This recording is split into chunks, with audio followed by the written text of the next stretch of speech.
안녕하세요, 동화입니다. 오늘 읽어드릴 책은요, 나는 왜 혼자가 편할까? 라는 책입니다. 이 책은 인간관계가 어렵고 혼자 있는 게 더 편한 사람, 상처받을까봐 친밀한 관계를 만들지 않거나 속마음을 털어놓는 친구가 없는 사람, 새로운 일에 도전하지 않고 책임이나 속박을 싫어하는 사람, 그리고 자신의 감정을 억제하는 사람, 이런 유형이 회피형 인간에 속한다고 합니다. 그런데 이 책이 유익했던 이유는요, 회피형 인간이 형성되는 과정과 이겨내는 방법을 함께 서술하고 있다는 점입니다. 이런 흐름으로 책을 읽으면서 성격이 형성되는 어린 시절을 돌아보고 스스로가 어떤 사람인지 객관적으로 파악하는 데 도움이 됩니다. 그런 다음에는 해결책을 함께 제시하여 이를 이겨낼 수 있도록 안내하고 있습니다. 자, 그럼 책 속으로 함께 들어가 보겠습니다.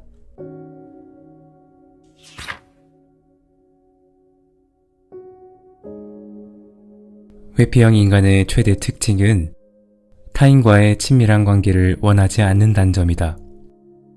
회피형 인간은 자신의 속마음을 드러내지 않고 상대방이 친밀함이나 호의를 보여도 무뚝뚝한 반응을 보이는 경향이 있다.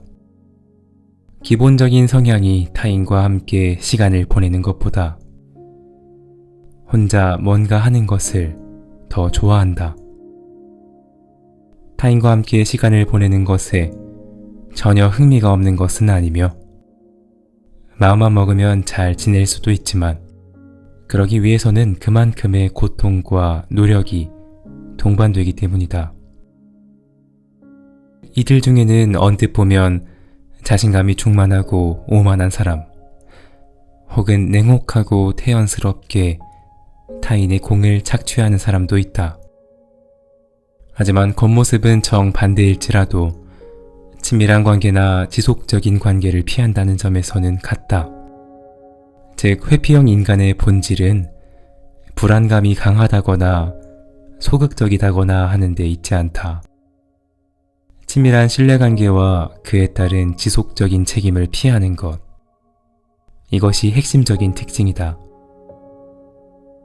친밀한 신뢰관계란 지속적인 책임과 결부되어 있다. 회피형 인간은 그것을 성가시다고 생각한다. 정서적으로 교감하는 것이야말로 애착이며 진정한 친밀함인 것이다. 하지만 정서적인 애착 관계에는 지속적인 책임감이 필요하다. 그러다 보니 책임으로부터 도망치고 싶을 때는 애착이 족쇄가 되고 만다. 그러니 책임감에서 벗어나기 위해서는 최대한 친밀한 관계를 만들지 않아야 하는 것이다. 그런 의미에서 회피형 인간의 사회 적응 전략은 친밀함을 피함으로써 정서적인 속박이나 책임으로부터 자유로워지는 것이라고 할 수 있을 것이다. 오랫동안 회피형 애착장애의 원인으로 지목받은 것은 방치였다. 아이가 부모에게 보살핌과 관심을 요구해도 무시당하거나 배반당하는 상황이 반복되면 아이는 결국 더 이상 기대하지 않고 상처 입지 않기 위해 관계를 피하게 된다. 심리적인 반응이라기보다는 살아남기 위한 동물적인 반응이라 할 수 있다. 안정된 애착 성향을 가지려면 우선 환경이 안전하고 안심할 수 있어야 하며 공감하면서 반응해주는 것이 가장 바람직하다. 아이가 뭔가를 요구하면 부모가 바로 그 아이의 기분을 헤아리고 반응해주는 것이 핵심이다. 요구하는데 응답해주지 않고 요구하는 것과는 다른 것들을 들이밀면 안 된다.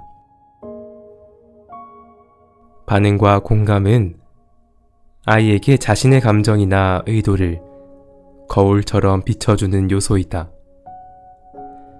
이 두 가지는 다음의 세 가지 측면에서 아이의 발달을 돕는다. 첫째, 아이는 정서상 만족감을 느껴 상대방을 기분 좋은 존재로 인식한다. 신뢰감을 길러준다는 면에서 반응과 공감은 상당히 중요하다. 둘째, 아이의 감정이나 의도를 거울처럼 비춰줌으로써 자기 자신의 기분을 헤아리는 힘을 길러준다. 여러 복잡한 감정이나 본능적 요구에 사로잡혀 있는 아이는 자신이 무엇을 느끼고 원하는지를 잘 알지 못한다. 부모가 아이의 기분을 파악해주고 웃거나 곤란한 표정을 지으면서 피드백을 해주면 아이는 자신에게 벌어지고 있는 일을 서서히 이해할 수 있게 된다. 막연하거나 혼란스러운 감정과 욕구에 이름이 붙고 쉽게 이해하게 되는 것이다. 이를 통해 아이는 자기 마음속에서 벌어지는 일이 자연스러운 것이라는 것을 인식하고 안심하게 된다. 그리고 셋째는 반응과 공감이 반복되면서 아이 스스로도 똑같이 반응하고 공감하는 습관을 갖게 된다는 것이다. 부모와 아이가 주고받은 정서적 공감은 서로 감정을 공유하고 관계를 돈독히 해나가는 출발점이 된다. 타인과 정서를 공유했을 때의 즐거움을 맛본 아이는 타인과 관계를 맺고 체험을 공유하는 것을 자연스럽게 원하게 된다. 그렇게 해서 상호성과 공감성이 점점 길러지고 마침내 그 아이 자신도 타인에게 반응과 공감을 할 수 있게 된다. 하지만 그와 반대로 반응과 공감이 부족한 환경에서 자란 아이는 타인에 대한 신뢰를 갖기 힘들 뿐 아니라 공감하는 능력도 학습할 수가 없다. 또한 자신이 무엇을 느끼고 무엇을 원하는지도 잘 파악하지 못한다. 그리고 이것은 그야말로 회피형 인간의 대표적인 특징이다. 어린 시절 반응과 공감이 충분한 환경에서 자랐는지의 여부는 인격 형성과 현실 적응력에 깊이 연관되어 있다.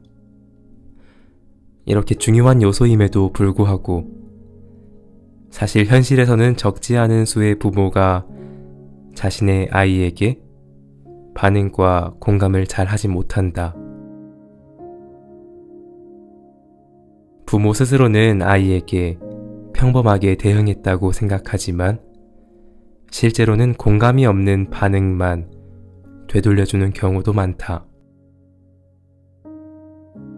이보다 더 안 좋은 경우는 아이가 원하는데도 무반응으로 일관하는 것이다. 아이가 원하는 것을 허락하지 않기 위해 전혀 반응하지 않거나 아이 쪽으로 눈길도 주지 않는 것이다. 아버지의 영향. 어머니가 회피형이고 아이에 대한 관심이나 공감이 부족한 경우 아이는 회피형 인간이 되기 쉽지만 아버지가 아이에게 무관심하거나 무반응으로 일관하는 경우에도 아이는 회피형 인간의 성격을 갖게 된다. NC의 아버지는 교사였다. 가르치는 일이 직업이었기 때문에 다른 동아리나 모임에서 고문을 맡기도 하는 등 성실하다고 소문난 사람이었다. 그러나 그런 아버지가 집에서는 NC에게 무관심했고 교육 또한 어머니에게 전부 떠넘겼다. 집에서는 말수도 적어서 자신이 먼저 말을 꺼내는 일도 거의 없었다. 기분이 좋을 때는 이야기를 할 때도 있었지만 NC가 뭔가 물어봐도 대답해주지 않았다. 아버지와 좀 더 이야기를 하고 싶어도 언제나 금방 자리에서 일어나 버렸다. NC는 어린 시절부터 그런 아버지의 반응이 이상해서 견딜 수 없었다. 그는 자신의 마음을 헤아려 주지 않는 아버지가 야속하기만 했다. 아버지는 언뜻 보기에는 사교적이어서 밖에서는 활동적으로 행동했지만 사실은 진정한 친구라고 할 만한 존재가 한 명도 없었다. 어른이 되어서 생각해보니 아버지 또한 자신과 마찬가지로 친밀한 관계가 고통스러워서 타인과 너무 가까워지는 것을 피했던 게 아닐까 싶었다. 말을 걸어도 곤혹스럽다는 표정을 지으며 자신의 방으로 들어가 버리던 수수께끼 같던 아버지의 반응을 이제야 겨우 이해할 수 있을 것 같았다. 젖먹이 아이에게 어머니가 자신의 일부 같은 존재라면 아버지는 생애 처음으로 만나는 타인이라 할 수 있다. 아버지가 공감이 가득한 상태로 피드백을 해주는지의 여부, 아버지와 안정된 애착관계가 형성되어 있는지의 여부는 이후 아이의 사회생활과 인간관계에 지대한 영향을 미친다. 아버지에 대한 라이벌의식이나 공포심도 애착관계를 형성한다면 슬기롭게 극복할 수 있다. 하지만 아버지와의 관계가 희박하거나 아버지가 자식을 억압하는 경우에는 어린 시절 품은 아버지에 대한 공포와 불안이 타인에 대한 것으로 환치되어 평생을 꼬리표처럼 따라다닌다. 앞에서도 말했지만 회피형 인간이 되는 원인 중 가장 큰 것이 방치였다. 하지만 연구가 계속되면서 과도한 보호나 과도한 지배도 회피형 인간을 만드는 큰 원인이라는 것이 밝혀졌다. 실제로 너무 엄격한 부모나 과도하게 지배적인 부모 밑에서 자란 아이는 애착이 불안정해지기 쉬우며 회피형 애착 성향을 갖게 된다. 여기에 속하는 사람들은 부모의 의사를 가장 우선시하며 부모의 명령대로 따랐던 사람들이다. 이들의 어린 시절은 이를테면 강제수용소 체험이라고 표현할 수 있다. 강제수용소에서 지낸 사람들은 해방이 된 이후에도 허무감이나 무기력, 무감정이라는 특징을 드러내는데 이것은 장기간에 걸쳐 자유의사를 박탈당한 결과이다. 어린 시절부터 줄곧 감시인 같은 부모 밑에서 벌을 받고 자신의 의지와 상관없는 일을 억지로 강요당한 채 살았다면 어떨까? 어린 시절 과도한 지배를 받은 사람은 자신의 감정이나 의사가 애매모호할 뿐만 아니라 양면적이다. 타인과 친밀한 관계를 맺거나 타인을 진심으로 신뢰할 수 없을 뿐만 아니라 겉모습과 속마음의 괴리가 크다. 이는 부모가 안전기지라기보다 감시인으로 기능했기 때문이며 부모에게 속마음을 알리는 것 자체가 위험한 일이었기 때문이다. 이러한 경우에는 대체로 부모가 고지식하고 의무감이 강하며 해야만 한다라는 사고방식에 사로잡힌 경향이 있다. 자연스러운 애정이나 공감보다 목적을 달성하거나 규칙과 기준을 지켜야 하는 것에 더 관심이 많다. 그러니 부모와의 관계에서 기쁨보다는 고통을 느낀다고 말할 수 있다. 얼핏 보면 방치와 정반대인 것처럼 보이지만 실상은 아이의 욕구나 감정, 의사를 무시하는 감정의 방치가 이루어진다는 측면에서 통하는 구석이 있다. 아니 어쩌면 본인의 의사와는 무관하게 감정을 지배하려 하고 아이의 주체성을 침범한다는 점에서 방치보다 더 가혹한 양육 방식이라고 할 수 있다. 하지만 부모나 아이 모두 그것을 자각하기는커녕 부모 스스로가 좋은 부모라고 생각하고 아이도 다 나를 위해서 그러는 거야 라고 생각하기 때문에 더욱 좋지 않다. 옳은 것을 너무 강요하는 부모. 예의 바른 가정에서 자란 S씨는 어머니가 신경질적이고 걱정이 많아서 어린 시절 밖에서 논 기억이 없었다. 그래서 유치원에 들어가서도 다른 아이들과 좀처럼 친해지지 못했고 그의 입장에서 보면 주변 아이들은 무슨 짓을 할지 알 수 없는 무서운 존재이고 어른이 오히려 훨씬 더 안심할 수 있었던 것이다. 그의 어린 시절은 해야만 하는 의무감 속에 속박당해 있었다. 의무를 게을리하면 어머니의 엄격한 질책이 날아왔다. 뭔가를 진심으로 즐긴다는 경험은 없었고 자신이 먼저 뭔가를 하고 싶다거나 자신이 무엇을 느끼고 있는지 그런 것도 알지 못한 채 그저 어머니가 정해놓은 규칙과 어머니의 기분만이 일상생활의 기준이었다. 자신의 감각이나 감정을 잘 모르겠다는 그는 실감정증이라고도 부르는데 회피형 인간의 특징 중 하나이다. 이것은 주체성을 존중받기보다 의무에 속박당해 자신의 영역을 계속 침범당하면서 타인에게 종속되어 살아온 결과이다. 오랜 세월 다른 나라의 식민지로 살아온 국가가 자국의 주체성을 잃어버리고 종주국의 의사를 따르지 않으면 체제를 유지할 수 없게 되는 것과 같은 이치이다. 역으로 표현하자면 아이는 자신의 주체성을 포기하고 부모에게 지배당하면서 현실에 적응하는 길을 선택했다고도 할 수 있다.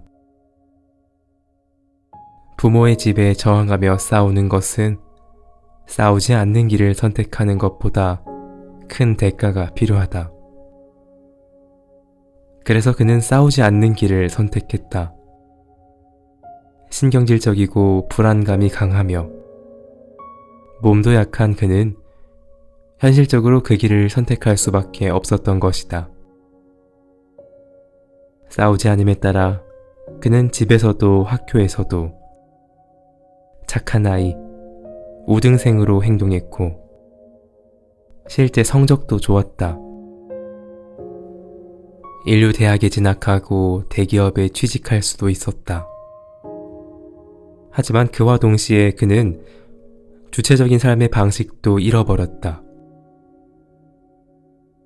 이것은 일하는 과정에서도 드러나게 된다. 그는 매뉴얼이 있는 일은 완벽하게 처리했지만 새로운 발상이 필요한 업무이거나 전례가 없는 일에는 완전히 두 손을 들고 말았다. 주어진 규칙이나 결정이 있어야만 행동하는 것이 가능했던 것이다. 방치와 과도한 관심이 회피형 인간을 만드는 데 가장 큰 요인이라 할 수 있지만 인간을 피한다라는 현상을 생각했을 때 또 하나 중요한 배경을 고려해야만 한다. 인간은 상처받을 만한 상황을 회피하려는 습성을 갖고 있기 때문이다. 회피형 인간도 마찬가지이다. 방치된 아이가 회피형 인간이 되는 것도 그런 맥락이다. 기대하면 상처를 받기 때문에 아예 아무것도 바라지 않고 상황을 피해버리는 것이다. 과도한 관심을 받은 아이의 경우도 마찬가지이다. 어차피 자신의 감정이나 의사를 인정받지 못하기 때문에 솔직한 속마음, 진심을 제거해버림으로써 회피형 인간이 되는 것이다. 특히 10대, 20대는 수치스럽거나 자존심에 상처 입는 일에 민감함으로 단 한 번이라도 큰 사건을 체험하고 그것이 마음에 남아있다면 이후 어떤 일에 도전하거나 다른 사람과 친밀해지는 것을 어려워하는 성향이 생기고 만다. 일시적으로 회피하는 반응을 보이기도 하지만 심각한 사건을 겪고 오랫동안 회피하는 생활을 하다 보면 회피형 인간으로 굳어지고 심하면 집안에 틀어박히기도 한다. 또한 애착 성향에도 영향을 주어 원래 안정적이었던 사람이 회피형 애착 성향을 갖게 되는 경우도 있다. 원래 회피형 애착 성향이었던 사람에게 사건이 일어나면 그 성향이 더욱 강해진다.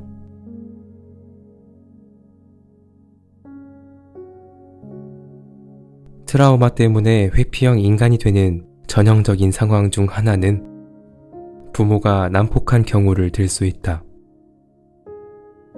이런 경우에는 아이는 자신의 기분이 무시당하는 것을 지속적으로 경험하기 때문에 속마음을 털어놓지 않는다.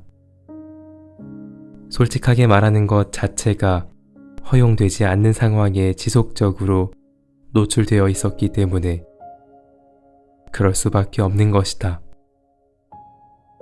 이런 부모를 둔 아이의 애착 성향은 공포 회피형에 가깝다.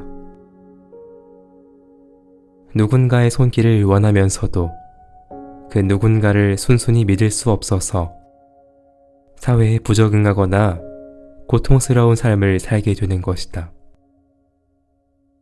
나에게 상담하러 온 어떤 남성은 타인의 반응을 끊임없이 살피며 믿을 만한 사람이 하는 말에 대해서도 나쁜 쪽으로만 받아들이는 증상 때문에 괴로워했다. 그가 이런 인간관계를 맺게 된 데에는 성장 과정이 깊은 영향을 미쳤다. 알코올 의존증을 앓고 있던 그의 아버지는 자기 마음에 들지 않으면 곧바로 주먹질을 했다. 어린 시절 그는 그런 아버지로부터 언제 주먹이 날아올지 모르는 상태, 24시간 경보기가 울리는 상태에서 살았다. 그런 그가 부모에게 속마음을 털어놓는 것은 도저히 불가능했다. 마침내 그는 집에서뿐만 아니라 다른 사람들 앞에서도 입을 다물고 말았다. 그는 이렇게 말했다. 대화가 아니라 상대방의 안색을 살피면서 상황을 판단하는 사람이 되어버렸어요. 그는 자신의 인생에 막대한 영향을 끼치는 결정도 본인의 의지가 아니라 주변의 반응을 기준으로 삼아 결정했다. 그는 점차 기운을 잃고 집에 틀어박히게 되었다. 이 남성은 단순한 회피형 인간의 유형이 아니라 타인에게 부정당하고 무시당하는 일에 민감한 공포 회피형 애착 성향이 결합되어 있는 유형이다. 이런 경우는 타인에게 인정받으려고 하는 인정 욕구가 강하면서도 타인을 믿지 못한다는 딜레마를 갖고 있다. 방치된 아이든 과도한 관심을 받은 아이든 상처받을지 모르는 상황을 피한다는 공통점이 있다. 사람은 상처를 받으면 고통을 느낄 뿐만 아니라 무력감이나 자기 부정에 사로잡혀 우울해지기 십상이다. 이렇게 끊임없이 낙담과 우울이 그 사람의 마음을 가라앉게 만드는 것이다. 회피형 인간들을 포함한 모든 불안정한 인간 유형들의 근본적인 문제는 어린 시절의 애착 관계에서 받은 상처에서 시작한다. 그런데 그 기원을 찾기 힘든 사람들도 많다. 만약 일정 시기까지는 안정된 애착 관계를 유지했던 사람이라면 어떤 사건 때문에 애착 관계에 상처를 입었는지 쉽게 자각할 수 있다. 그리고 이런 경우일수록 회복할 확률이 높다. 애착 관계의 여러 단계에서 계속 상처를 받는 경우도 있다. 자각하지 못하는 상처가 있는 상태에서 자각하는 상처가 추가되는 경우도 많다. 그럴 때는 상처받았던 기억을 자각하는 것만으로도 회복에 도움이 된다. 기억이 나지 않는 상처는 자각할 수 없느냐 하면 반드시 그렇지도 않다. 상처를 받게 된 직접적인 사건 자체는 자각할 수 없다 해도 그 흔적은 여러 형태로 남아있기 때문이다. 부모에게 서먹서먹한 느낌만 있다거나 공포나 혐오감, 반발심이 느껴지는데 스스로 그런 감정을 조절할 수 없다면 그런 것이 바로 흔적이다. 그런 사람의 기억을 쫓아가 보면 뭔가 스스로 납득할 수 없었던 상황이나 위화감을 느꼈던 사건을 경험한 경우가 많다. 다만 상처가 너무 깊은 경우에 마주할 용기가 생기지 않아서 자신의 과거를 봉인한 채 살아가는 경우도 많지만 말이다. 인생의 벽에 부딪히거나 궁지에 몰렸을 때를 잘 돌아보라. 현재 발등에 떨어진 문제뿐만 아니라 자신이 줄곧 방치하던 문제가 새삼스레 욱신거리는 경우도 있을 것이다. 회피하는 방어 자세가 정말 강한 경우에는 자신의 모습을 제대로 바라볼 수 없기 때문에 복구에 오랜 시간이 걸린다.